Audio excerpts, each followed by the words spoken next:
Hi friends, మీరు చూస్తున్నారు ఎస్ఆర్జెమిక్ channel. ఇందులో మనకు కనిపిస్తున్నది పల్సర్ బైక్. ఇదైతే సైడ్ స్టాండ్ వేస్తే ఆయిల్ మొత్తం లీక్ అవుతుందని అయితే వచ్చారు.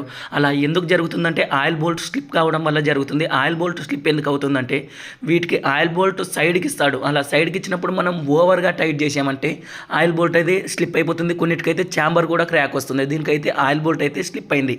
అలా ఆయిల్ బోల్ట్ స్లిప్ అయిందంటే మనం థ్రెడ్డింగ్ కొత్తగా వేసి కొత్త ఆయిల్ బోల్ట్ వేస్తే అయితే సరిపోతుంది.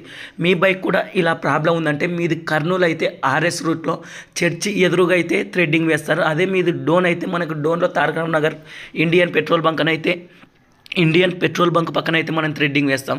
ఇలా థ్రెడ్డింగ్ వేసి కొత్త ఆయిల్ బోల్ట్ వేస్తే ఆయిల్ అయితే లీక్ కాదు. మీరు ఆయిల్ చేంజ్ చేయించేటప్పుడు కొంచెం అనుభవం ఉన్న మెకానిక్లతో మాత్రమే పల్సర్లకు అయితే ఆయిల్ చేంజ్ చేయించండి. ఎందుకంటే దీనికి క్రాష్గా ఇస్తాడు ఆయిల్ బోల్ట్.